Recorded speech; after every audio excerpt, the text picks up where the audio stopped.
na, na, na. Oh, oh, oh, yeah.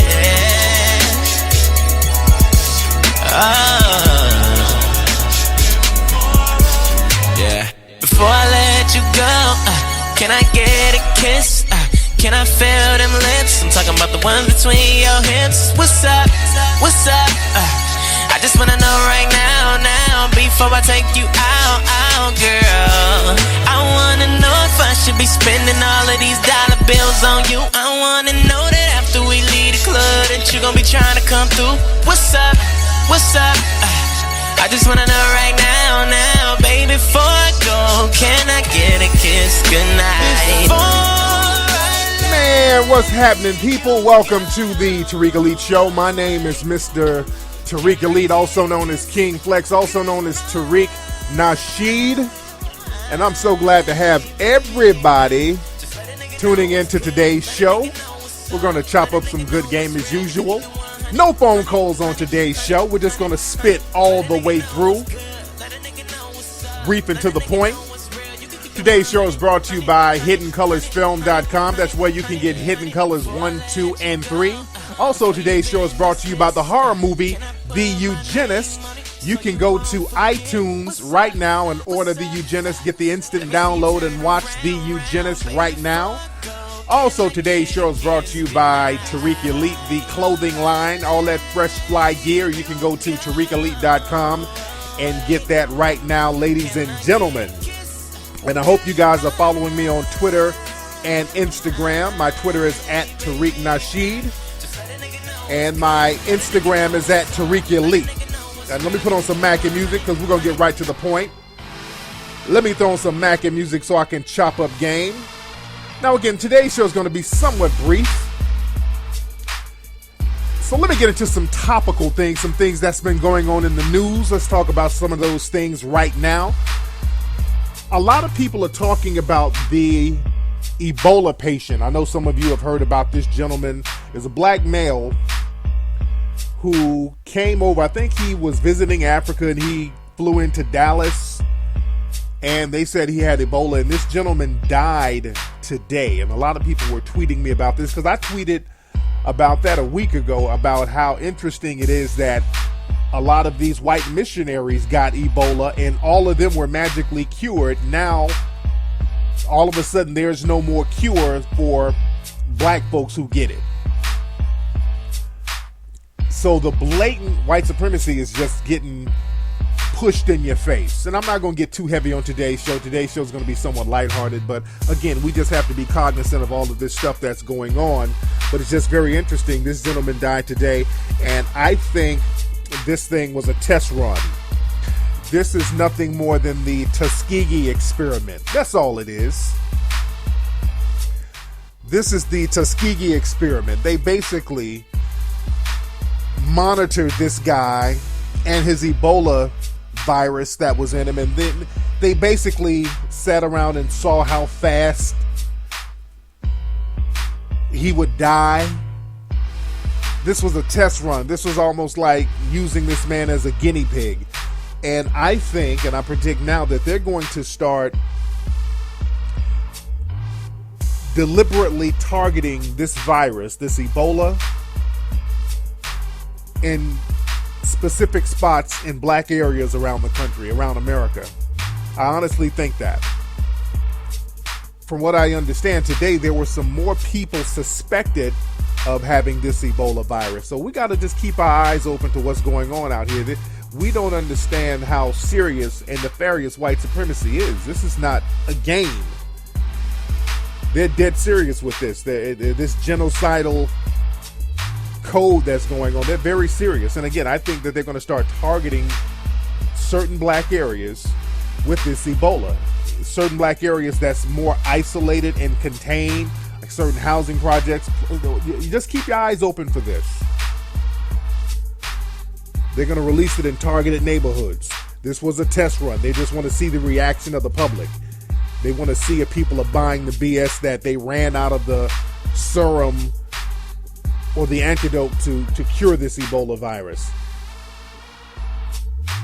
And this is something that we're going to talk about in the next Hidden Colors series that we do. We got to get real deep into these medicines, and we're going to talk real deep about health. But again, that's whenever. I'll let you guys know what's up with that. Now, a lot of people also are asking me about this Raven Simone thing. For those who don't know, little actress Raven Simone, who was on The Cosby Show, and Raven Simone has had her own shows on Nickelodeon and other networks. Now, Raven Simone, she did an interview with Oprah on Oprah's network, and Raven did an interview and she said basically, I'm not an African American. I'm just an American. I don't want to be called an African American. I don't want to be called a lesbian, because now she's in a lesbian relationship. And shout out to her. More power to that sister. You know, that's her choice. But she doesn't want to be referred to as an African American. And a lot of people were kind of thrown off by that, and rightfully so. Because a lot of times when black folks get a couple of dollars, or you get a certain level of acceptance within the dominant society, all of a sudden that whole new black talk starts coming in. That's that thing our brother Pharrell was talking about. He got on Oprah. Something when black folks get on Oprah, they get this thing where they kind of distance themselves from other black folks. I'm the new black people. I'm the new black. There's no racism in the new black world. Like, shit. So Raven Simone is talking about, well, she doesn't want to be called African American. Now, my thing is this.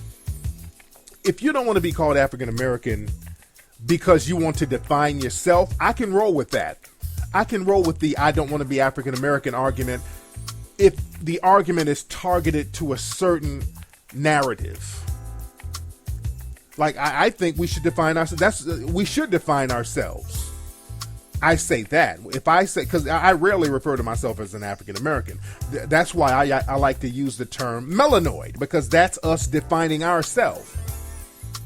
We can define ourselves. I like to use the word melanoid. When I talk about black people, African Americans, I use the term melanoid. That's why we have the Melanoid Nation organization going on right now. But I like to use the word melanoid because that's a term that we define for ourselves, and we define what that means legally, and we define who that is. And the term encompasses all black folks here in America, here in the Caribbean, in South America, in Africa, because there are people from the Dominican who don't want to be called African American. I got that, because you're from the Dominican Republic. There are people in Africa who come over here and they don't want to be called African American. But I get that.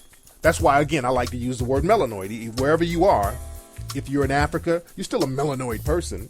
You're in the Caribbean, you're still a melanoid person. So I like to use that term because, see, that's how the white supremacists got down. See, the white supremacists, they just use the word white, and that's an all-encompassing term for people of that descent. And they use that as their power base. They rally around that and keep power globally with each other.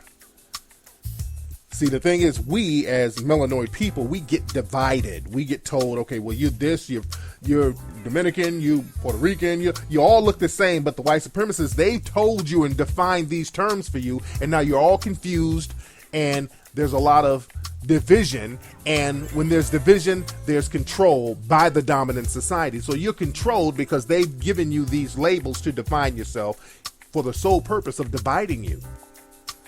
So when people say, I don't want to be labeled as an African American, if you're having a narrative where you want to encompass all black folks, I can roll with that. The problem is people like Raven Simone and others, when they deny being an African American, what they're trying to do is inch closer to white supremacy in many cases. They'll start claiming stuff like Creole, like Raven Simone. She's one of those black people who like claiming Creole, which is cool. But the thing is, the whole Creole thing, that's a lot of black folks who are trying to inch over there next to the white supremacists. Let's keep it 110. When we look at the history of Creole black people, in French-speaking territories in the New World, such as Haiti. There were a lot of Creole black people in Haiti and New Orleans. You see a lot of Creoles. Anywhere where there's French, where there was a French domination, you still have people holding on to the Creole banner.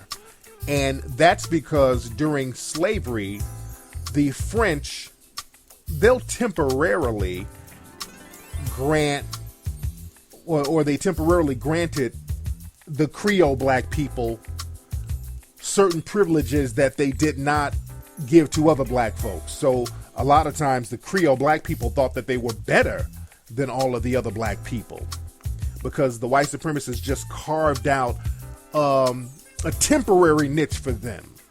But you have to understand this. When you look at history, even though the French were not as vehement about practicing white supremacists on a regular basis, many of them were still white supremacists. And when their power was being waned or threatened, you have to understand the white supremacists will band together and start getting a code. No matter how liberal they seem, when their power is being threatened, they know how to band together and get a code. For example, in Haiti, the French would cavort with the Creole blacks, and you had regular slaves out there in the field. So the Creole black people in Haiti kind of thought they were special. And when the Haitian Revolution broke out, a lot of the black people were not on board with the Haiti Revolution, especially the Creoles. The Creoles wanted to kind of be neutral.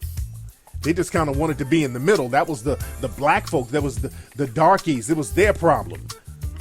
They're not like those field Negroes, those darkies. We're light skinned, we're red bone, we're not like them. So they kind of had this uppity attitude. But when the French generals came in, they said, well, guess what? All you light skinned niggas, we're cutting you down too. We're smashing every nigga on this island if we can. It's war, and that means you too. That woke up the Creoles. The Creoles then woke up and said, okay, let's join with the so-called darkies. We're in the same boat. See, the thing is, when white supremacy starts turning on people, then they'll start waking up claiming their blackness. See, that's the game. That's why you don't want to play that game. You don't want to get out there and start playing that. Well, I'm not African. I'm not really black. I'm kind of Creole. And when you start playing that game, the white supremacists, they know that they can isolate you. And when they start isolating you, they can start smacking you around. Then your ass run right back over to the black side of town. And even down there in New Orleans or Louisiana, they thought the same way. They had that uppity attitude. The Creoles had that uppity attitude towards other black folks. And when the United States purchased the Louisiana territory from Haiti, not Haiti, but from France, the French generals came in and the French troops left, and the U.S. people, the U.S. soldiers came in there. The U.S. soldiers came in there and just changed the whole game up. They said, okay, look, the white people on this side of town and the Negroes on that side of town. And the Creoles were like, okay, well, we're not white or black, so where do we go? They said, wait a minute, what you mean you're not white or black? Well, we're Creole. And the U.S. government said, if y'all don't take y'all light-skinned black asses right over there with the rest of the Negroes and stop playing. So they got their Negro wake-up call very quickly. So it's very important we don't get caught up in that game. It's very important we don't get caught up in that whole BS. And shout out to Raven Simone. You know, she's trying to find herself, and that's the thing. A lot of black people are trying to find themselves. And we're dealing with the system of white supremacy. You know, there's so many shootings and police brutality videos aimed at the African American or melanoid community that we've seen lately. A lot of black people and melanoid people are confused. You don't know what to do. We're running in circles, and when you're confused and you don't know what to do, you start looking for any kind of out. You start looking for an out. You start trying to get out of yourself. You don't know. You want to change. When you're being oppressed, anybody who's being oppressed or harmed socially, it's a natural thing to want to change that predicament. And a lot of times you don't know how to challenge systematic white supremacy. So a lot of times you aim your focus on other people within your community, and you're trying to run around to change something. We're always, melanoid people, black people are always looking for something new. We're always trying to do something different. That's why we change our hair all the time. We're trying to get the latest clothes all the time. We want something new all the time, something that will hopefully get us away from systematic white supremacy. Even with the lesbian gay thing with Raven Simone. Now some, and again, that's just a choice, but a lot of times black people start getting into alternative lifestyles as a way to kind of lessen the blow of white supremacy. They think, okay, I'm looking for sanctuary, because we live in a society where there's no sanctuary. As black people, we don't have any protection, and that's something that a lot of us don't want to admit. I saw an interview with the sister on the news talking about incidents of police brutality that we've seen, and the sister was really frustrated because there was like a white commentator just kind of pretending that, well, it's not really about race, and she was like, it is about race and we don't know what to do about it, which is so true. It's very frustrating that we, no matter how you slice it, whether you like it or not, you can say, well, I'm not African American, I'm just an American, but whether you like it or not, melanoid people in America, black people, African Americans, are a despised and marginalized group. Some people in the dominant society might deal with us and like us on an individual level, but as a group, we're targeted. That's just a reality. We're targeted. We do not have protection, and you have now white supremacists who have a green light to go out and become police officers. And I'm not saying that all police officers are white supremacists, but now we're in a situation where any white supremacist can become a police officer and target any random black person and harm him or kill him or her. And at this point, nothing can be done about it. That's the question that every black person should be putting to the table. What can be done to white supremacists who become police officers who decide to harm innocent black people? What type of punishment is there going to be for them? And as we stand right now, there is no punishment for them. There's zero punishment for a white supremacist posing as a police officer who wants to harm black people. That's a very dangerous scenario to be in. Because as Neely Fuller said, they are race soldiers. Now you have race soldiers out here, and black people, you have no protection from that. That's why things are going to go down again out there in St. Louis, because I think they're not going to prosecute the guy who shot Brother Mike Brown, the Darren Wilson guy. I think they're going to try to let him go, and things are going to get turned up again out there. But again, this is what we need to dialogue about. We got to be very honest about how this gets down. But again, we look for alternative lifestyles as a way to escape systematic white supremacy. So a lot of times we will try to jump into the gay or the lesbian community, thinking that that's going to be a sanctuary. I did a lecture about that. And you have to understand this, even in the gay lesbian community, they practice systematic white supremacy just like the rest of the people in the dominant society. Not all, but you have white supremacists within those ranks. There's a case of this lesbian couple. I think they were in Ohio. They went to a sperm bank and they wanted to get sperm inseminated into one of the women so she could have a baby. So she got a sperm donor. What happened was they made a mistake and gave her the sperm of a black guy. And the woman ended up having this biracial melanoid child. So after 2 years of raising the child, she loves the child and all that, but now the woman wants to sue because now she's experiencing racism. And that's sad, and it's funny at the same time. It's sad because, this little child has to deal with her mother suing somebody because she was born, basically. That's a very horrible narrative for a kid to really deal with. But it's just funny that we're always told as black people that we should get over racism. We're just making too much of it. Racism is in the past. if we just pulled our pants up, if we didn't have babies out of wedlock. We're told all this racism don't exist yet. Now, when the dominant society, when you mistakenly get a black person in your family, all of a sudden, now racism is real. All of a sudden, wait a minute, racism is a problem now that it's affecting me.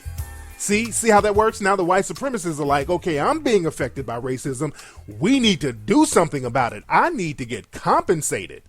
I need to get a check after dealing with racism for 2 years with my black baby. You see? And we got to deal with it every day. And the minute we say something about reparations, people are like, oh, stop it, Negroes. So again, those in the dominant society, they gonna have white first. It's always white first with them. Do not get it twisted. So we got to be melanoid first. We got to think of ourselves first as a group worldwide. Speaking of lesbian, I talked about this on my Sunday's Ustream show, and this is just the funniest viral video of the last few weeks. There was a young lady named Donna Goodeau out there in Texas, Port Arthur, Texas, Houston, somewhere out there in Texas. And this sister, she's a lesbian. She's a real studdish lesbian. She kind of looks like a dude. And she got involved in this robbery, stabbing or something. These people, they were involved with some kind of robbery. They stabbed this old, I think, Hispanic guy, whatever. I don't think they killed him, but they robbed him, whatever. It was some heinous crime. And she's doing this interview. They put the cameras on her, and it's gone viral because she's trying to sound hard. She's trying to be mannish, but she knows she's going to jail. So her feminine energy is coming out. And it's like she's having an internal battle. And she's trying to also sound hard for the camera because I guess she don't want the hood to think that she's a snitch, which she probably went in the interrogation room and became all woman and started snitching. But let me play a clip of this for those who haven't heard the infamous Donna Goodeau tape. Hey, I'm an innocent bystander. They saying I drove a getaway car, but I cannot see. I'm legally blind. That's my story I'm sticking to. She's about to cry, then she's trying to suck it up. And she says she's legally blind, she can't see. But I'm innocent. Come on this way. So are you from Houston? Man, I'm from Port Arthur, Texas, and I'm a female. And the white female reporter was like, sir, are you from Houston? Now, she knows it's a woman because she knows the case. But she called the woman a sir, trying to be slick. I did not drive no getaway car. I'm legally blind. How'd you get wrapped up with these folks? I got wrapped up. I was walking down the street and I caught a ride. So you don't know these folks then, is what you're saying? I know 2 of them. I don't know the other 2. They saying I drove a getaway car, but I'm legally blind, so how I'm gonna drive a car? So did you know what happened to the 73-year-old victim then, or I don't know what happened. I just know what the police said. So you can't see at all? Huh? You can see though, right? She said, you can't see it all. Huh? I'm legally blind. I can see, barely, but I'm an innocent bystander. Come on, Miss Goodeau. Know what I'm saying? I ain't do nothing. I don't know what's going on. All I know is my side of the story. I can't tell no. She's trying her best to sound hard, and she keeps about to break down, and now she's going to start giving shout-outs to the hood. Hold on. The story. I'm innocent, and Mama, I love you. P.O.P. all the time. Right, these all good pimp squad, baby, for life. Come on, pimp squad. P.O.P. pimp squad, baby, for life. She's trying not to sound feminine, and she's trying her best to sound hard. And another thing, a lot of times in our community, when we take on other gender roles, usually we take on the most negative of the opposite sex. I saw a video the other day of some black gay dudes who were basically acting like black female hood rats. It was just acting real ratchet. It was dudes had on real ratchet wigs and just acting real ratchet, like the worst kind of hood rat. And now this young lady here, she's acting like a dude, and she's acting like a real dusty ass dude. You dig? So, we get confused. Again, that's that us running away, trying to find some kind of sanctuary, trying to find some kind of change. Women are like, well, it's easy to be a man. The men are like, well, it's easy to just give me your dress. I put that on. And the white supremacists designed it all that way, but I digress. But with this young lady, Donna Goodeau, she's, again, trying to sound hard like a dude. She's trying to man up, but that woman energy is coming out, and I'm thinking, shit. From what I understand, she got like 18 years because she's doing all this talking, and the other people who she was involved with, they got 60 years, and I think she probably cut a deal for those 18 years. I think she went up in an interrogation room and plopped her titties right on the damn desk.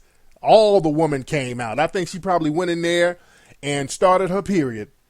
I think that she became all female when she went in that room. She went in there telling and snitching. Her ass went in there like Chaka Khan on their ass. She went in there like this. P.O.P. baby. Pimp Squad baby. Holding it down. P.O.P. Holding it down baby. I'm legally blind. I'm legally blind. I can see, barely. I'm an innocent bystander. You know what I'm saying?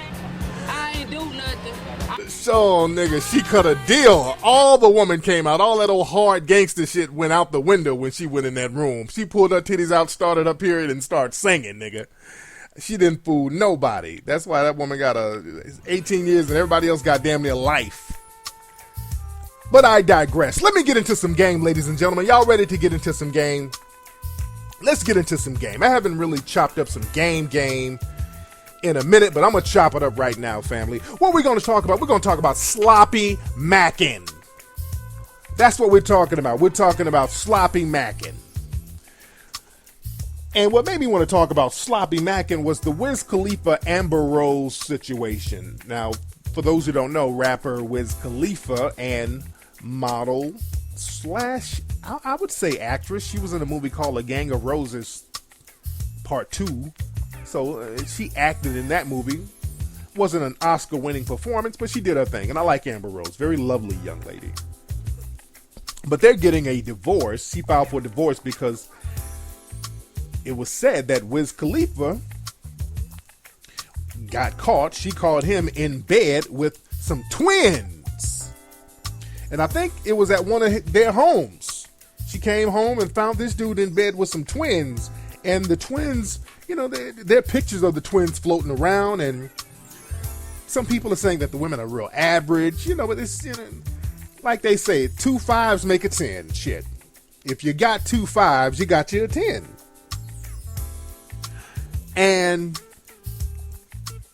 a lot of people are complaining. Now, my thing is this. If you are that sloppy with your mackin', deep down, I think you want to get caught. I think Wiz almost wanted to get caught. If he banging twins up in his spot where it's that easy for your lady to run up on you, that's a nigga who just low-key wants to get caught. He's in the relationship and he don't want to get out, so he wants to do something so that she could leave the relationship. That's what that seems like. When your mackin' is that sloppy, when your mackin' gets that sloppy, you almost want to get caught. But the thing is, people are complaining that the girls are average and all that stuff. And you have to understand, this is another thing. If you got to creep with somebody, you would want to creep with somebody who's a little more average. It's because people use the argument, you got that fine woman like Ambere Rose, and why would you want to mess with another broad? Like, yeah.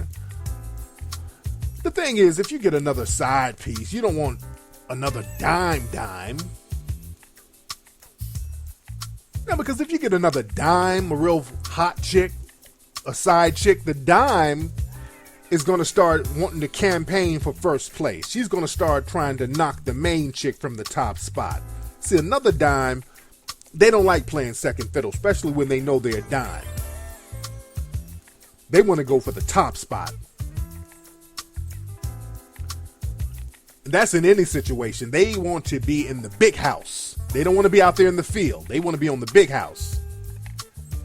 You notice that's why whenever you look at television, you see like overweight black women. They always prop up overweight, moderately attractive, but for the most part, not physically appealing black women on television a lot. And they do that on purpose. You don't see too many dime-ass black women, especially on daytime television. You don't see that. Or in movies too much. It's very rarely. You know, you see the same black actresses usually in black productions. But the reason why you always have the overweight, mammy-looking type of black woman, that's to appease the white female. That's to appease the white female, because now if you start propping up too many attractive black females, the attractive black females are going to start campaigning to be in the number one spot. They're going to start campaigning, and some of the white dudes will start choosing. If you put too many dime-ass sisters out there, the white dudes will start saying, well, damn, these women aren't that bad. Then it'll be socially acceptable. See, now it's socially acceptable to slum, for you to go down in the hood to a whole house or to some strip club somewhere and kind of slum if you're in the dominant society. But on a mainstream level, the only acceptable, on a large scale level, the only acceptable type of black female in mainstream society in the entertainment field, usually overweight black women, that mammy thing. And again, that's because a very attractive sister will attract too much attention. That's why a few years ago I was talking about how they would have Gabby Sidibe in these magazines with all of these very attractive white females. That was to give the white females shine, to make them feel better. Real heavy stuff. Because if you put a real fly sister around equally fly white, Mexican, Hispanic, other women, the sister's she's going to shine. The fly sister will always stand out. So they always have to make it an unequal thing. It's a real heavy psychological thing how the white supremacists design stuff. But again, putting a fly female around certain things, or around certain people, when you fly, you want to go for the number one spot. That's why those women, they don't like V. Stiviano. I think Donald Sterling is still messing with that V. Stiviano chick. And she ain't that fly, but she's fly enough. You dig? For her to get broke off. There's a lot of females out here in LA, a lot of real fine sisters who got like these old white sugar daddies that's breaking them off. LA is flooded with that. That's why some of these white females out here, they can't stand these black women at all, and they let it be known. Beyonce did this thing on her concert a few weeks ago where she had the word feminist on stage, and that's just a marketing ploy. Beyonce ain't nobody's feminist.